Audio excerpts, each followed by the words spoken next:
Aujourd'hui, on va parler un peu de Birkot HaShachar, c'est-à-dire les bénédictions du matin. Donc, le matin, quand on se lève, première chose qu'on dit, c'est Modéani. Ensuite, on se lave les mains par alternance. Ensuite, on va aux toilettes. On se relave les mains et là, on fait la bracha. Ou bien, une fois qu'on sera habillé et qu'on est prêt pour la prière, là, on se lave les mains et on fait la bracha al Tachadai. Et dès lors, avant de faire quoi que ce soit, toute autre prière ou toute autre action, on va faire Birkot HaShachar, les bénédictions du matin. En fait, si on a oublié, on a combien de temps pour les faire? Le Rav Yosef dit toute la journée, mais l'Arba Yisrael Bachol lui dit, étant donné qu'elles sont appelées Birkot HaShachar, les brachot du matin, il faut les faire le matin. C'est quoi le matin? Comme le temps de Kriyat Shema. C'est-à-dire 3 heures après l'aube, certains avis disent même 3 heures après le lever du soleil. On parle d'heure relative. Une heure relative, c'est tu prends la journée depuis le lever du soleil jusqu'au coucher du soleil, tu divises cette période de temps par 12, tu obtiens une heure relative. En hiver, elle est courte, en été, elle est longue. Plus tu es près des pôles, plus ça change, d'accord? Ici en Israël, par exemple, on n'aura jamais des heures trop courtes en hiver comme tu as en France. Au sud de la France, elles seront plus longues qu'au nord de la France, etc. Plus tu montes, plus en hiver, les heures sont courtes, et plus en été, elles sont longues. Donc on a 3 heures relatives après le lever de l'aube, d'après d'autres avis, d'après le lever du soleil, pour faire les birkot du matin, les brachot du matin. Mais a priori, on les fait immédiatement encore avant la prière. Pourquoi? Il y a certaines brachot du matin que si on a déjà fait la prière, on ne peut plus les faire. Par exemple, Elokai Neshama. On finit comme le Bacha, Baruch Ata Hashem, Amachazon Neshamot Shifgarim Metim. Tu ramènes les âmes à des cadavres morts. Quand on fait la deuxième bracha de l'Amida, Baruch Ata Hashem Chaya Metim, qui donne vie aux morts, on dit la même chose à peu près. Alors quand on a fait ça, on ne peut plus dire maintenant Elokai Neshama, c'est raté, c'est cuit. Il faudrait que quelqu'un le dise pour nous et pense nous rendre quitte. Mais nous-mêmes, on ne peut pas le dire, à moins qu'on la dise sans prononcer le nom de Dieu. À la fin, on dit Baruch, on pense Ata Hashem, et on finit Amachazon Neshamot Shifgarim Metim. Mais bon, on n'a pas fait comme il faut. Donc mieux vaut faire toutes les brachot avant plutôt qu'après la prière. Il faut comprendre que d'après Shulchan Aruch, on fait ces brachot à certains moments. C'est-à-dire que quand on entend le coq qui fait cocorico, alors on fait la bracha qui a donné le coq de l'intelligence à discerner entre la nuit et le jour.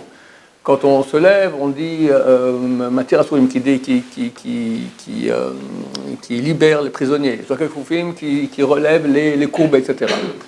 Rabbeinu Hari, le grand Rav qui a dévoilé toute la Kabbalah moderne, il dévoile que non, ça n'a rien à voir avec ce qu'on entend ou fait ou voit.